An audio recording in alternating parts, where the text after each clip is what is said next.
All right, get ready, because today we're going deep on something that's like over 2,000 years old, but philosophers are still arguing about it today, the square of opposition.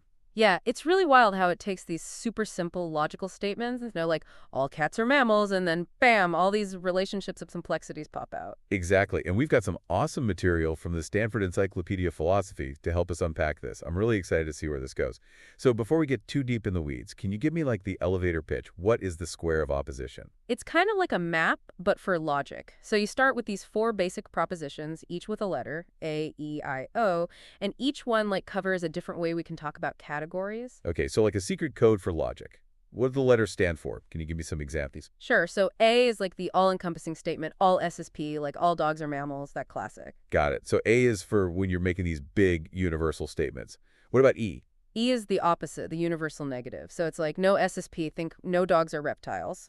Makes sense. So E is like drawing a hard line, saying no way these things don't mix.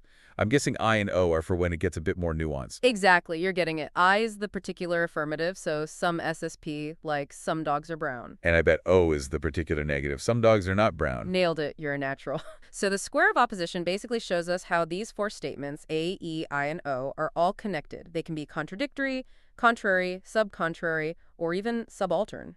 Whoa. Okay, now I definitely need some help breaking all that down. You start with contradictories. How can you tell if two statements are contradictory? Contradictories are like total opposites. If one is true, the other has to be false. For example, all dogs are mammals and some dogs are not mammals or contradictory. They just can't both be true at the same time. Makes sense. Like saying up and down and can't go both ways at once. All right, how about contraries? What are those? Contraries are a little trickier. It's not that one has to be true if the other is false. It's more like they can't both be true, but they could both be false. Like think about all dogs are brown and no dogs are brown. If there are some brown dogs and some not brown dogs, then both of those statements are wrong. Ah, so with contraries, there's some wiggle room? Like maybe neither statement really nails it? Okay, now I'm really curious about subcontraries. Where do they fit in? Subcontraries are basically the opposite of contraries. So they can both be true, but they can't both be false. Like if you say some dogs are brown and some dogs are not brown, those can both be true at the same time. Yeah, that makes sense. You could totally have a bunch of dogs where some are brown and some aren't. Last but not least, we've got these subalterns. What's the deal with those? Subalterns are kind of like a hierarchy. So if the A statement, the universal affirmative, is true, then the I statement, the particular affirmative, automatically has to be true too. Same deal with E and O. So, like, if all dogs are mammals, then logically, some dogs must also be mammals. You got it. So far, so good, right? But here's where it gets interesting and maybe a little bit messy. The square of opposition, it starts to fall apart when we run into what we call empty terms. Empty terms. All right, now you've really got my attention. What are those exactly? Empty terms are words that refer to things that don't really exist. Like, imagine mythical creatures like unicorns or chimeras, those kinds of things. So we're talking about stuff that's just in our imagination, and that's where the square of opposition starts to get a little wonky. This is getting good. Exactly. And this is where philosophers have been arguing for forever. So imagine this statement. Some chimeras are fire-breathing. According to the traditional square, that I statement would be false, right? Because chimeras don't exist. Yeah, that seems pretty straightforward. You can't have some of something that isn't even there. Right. But then if that's false, it's contradictory. The E statement, no chimeras are fire-breathing, should be true, right? Well, yeah, I mean, that's the whole point of contradictories. If one is false, the other has to be true. Exactly. But here's the problem. If no chimeras are firing is true, then it's subaltern. Some chimeras are not fire-breathing should also be true. But wait, how can that be true? There aren't any chimeras in the first place. It's like, how can they be fire-breathing or not fire-breathing if they don't even exist? The whole system seems to break down. So the square of opposition, it like crashes and burns when we start talking about fictional creatures? Is that the end of the story? Not quite. It turns out there's a twist. We have to go back to the source, to Aristotle himself, to see where things went off track. So you're saying Aristotle, he like figured out how to make the square of opposition work, even with these empty terms. Like he had some kind of workaround. It wasn't really a workaround, but he did phrase the O proposition a bit differently. Instead of saying some S is not P, Aristotle used not every S is P. Huh. Yeah, that's subtle. Does that really change things that much? Oh, it's huge. It changes everything. Think about our chimera example again. Let's try it with not every chimera is fire-breathing. Now, that statement, it can actually be true even if chimeras don't exist. Wait, I think I see what you mean. It's not saying there are definitely chimeras out there that aren't fire-breathing, right? It's more like, it's just saying it's not true that every single chimera would be breathing fire, if they were real. Exactly. And that difference, it's really important. It gets at a key assumption in Aristotle's logic. Affirmative statements, the A and I ones, they have what we call existential import. Existential import. Okay, now we're getting fancy. What does that mean in plain English? Basically, it means that when you say an A or I statement, you're assuming the things you talk about, they actually exist in the world. Like if you say all cats are mammals, yeah, assuming there are cats out there somewhere.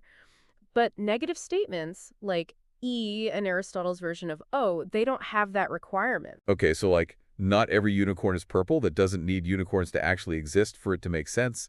That's pretty clever. So Aristotle's way of saying it kind of sidesteps the whole empty terms problem. Case closed, right? Well, hold on a second. Aristotle, he had it figured out, yeah. But then these later philosophers came along and, well, they kind of stirred things up again. Oh no, what did they do? This is where I have a feeling it gets even more complicated. You're telling me these later philosophers, especially in the medieval period, they actually changed the wording of that O proposition back to the sum S is not P version. And you know what? They brought back the very same problem that Aristotle had avoided so nicely. Wait, why would they do that? You'd think they'd see the issue with empty terms. It seems like they were really focused on other parts of logic and maybe didn't fully realize what they were doing to the square. They got really into these principles, contraposition and adversion, which, don't get me wrong, they're interesting ideas, but they cause a whole bunch of new problems with those empty terms. Okay, I'm up for exploring these new twists and turns, but can we back up a sec? What exactly are contraposition and obversion? So let's say you have the statement, all philosophers love logic, right? Contraposition basically lets you swap the subject and the predicate and then negate both of them. So you end up with all non-lovers of logic are non-philosophers. So you're basically flipping the sentence around and then sticking non onto both parts. I think I can follow that. What about obversion? How does that work? Obversion lets you switch between positive and negative statements. You keep the basic structure but negate the predicate term. So all philosophers love logic becomes no philosopher is a non-lover of logic. All right, so you're playing around with the wording to make the statement positive or negative. Seems pretty straightforward. But you said these principles, they cause trouble when you throw in empty terms. Can you give me like a concrete example? Sure, let's take one of Buridan's examples. Buridan, he was a 14th century philosopher who really wrestled with this stuff. He pointed out that contraposition can lead you from a true statement to a false one when you're dealing with empty terms. So, for example, a chimera is not a man. That's obviously true, right? Chimeras, they're not real. Yeah, definitely true. No argument there. But watch what happens when you apply contraposition. We get a non-man is not a non-chimera. And because non-man includes basically everything that isn't human, this is saying there are things that aren't non-chimeras, which means there are chimeras. But that doesn't make sense. It's the opposite of what we started with. Exactly. And that shows how contraposition, even though it seems logical at first, it just breaks down when you have empty terms. So it sounds like by going back to that O phrasing and then throwing in these new principles, the medieval philosophers, they kind of made things worse. Well, it's not really about making things worse. It's more like their work really brought to light how tricky the square of opposition can be, especially with these empty terms.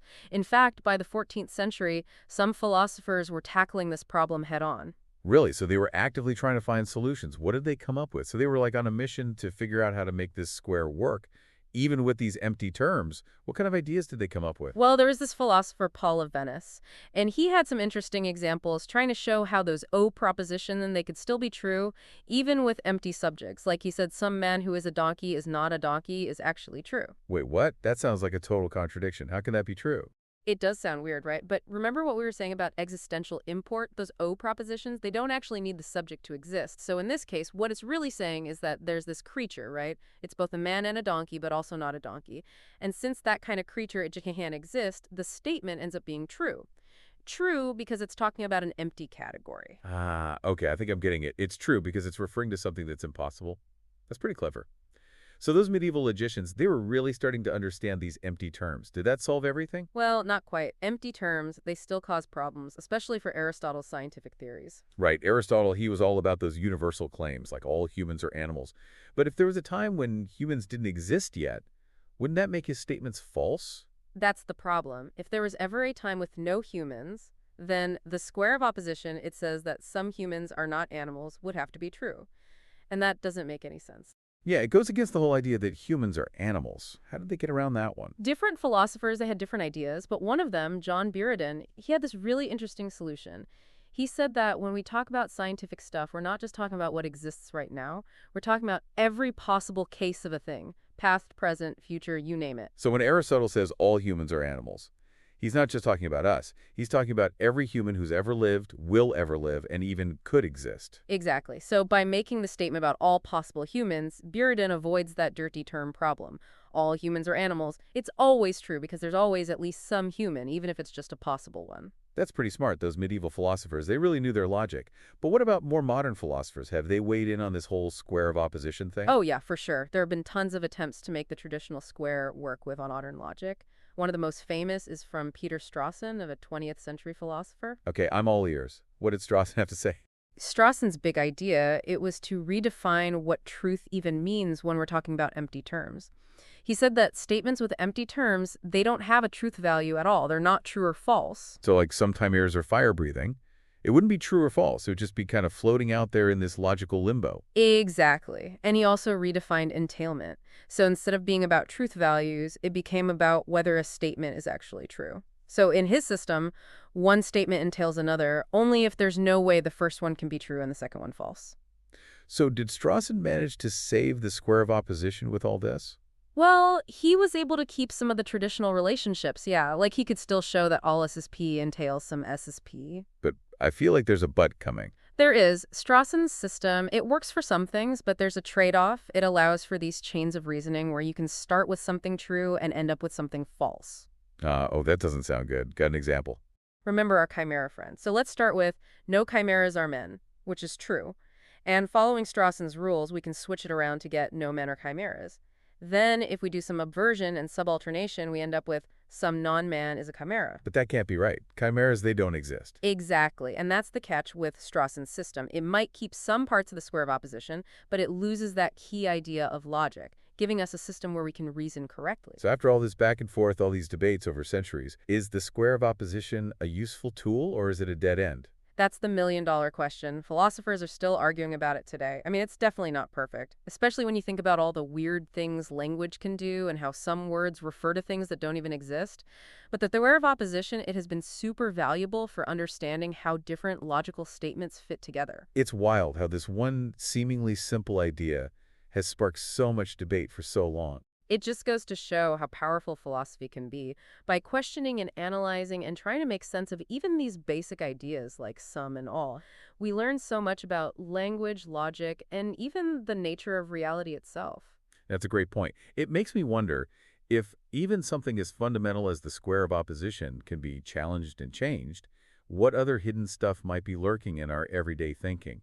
I feel like there's always more to discover. Absolutely, and that's what makes philosophy so exciting. It's a never-ending journey of exploration. So keep questioning, keep exploring, keep pushing the boundaries of what you think you know. You never know what you might find. Couldn't have said it better myself. Thanks for joining me on this deep dive into the square of opposition. It's been a wild ride. And to all our listeners, keep those minds sharp and keep those questions coming. Until next time.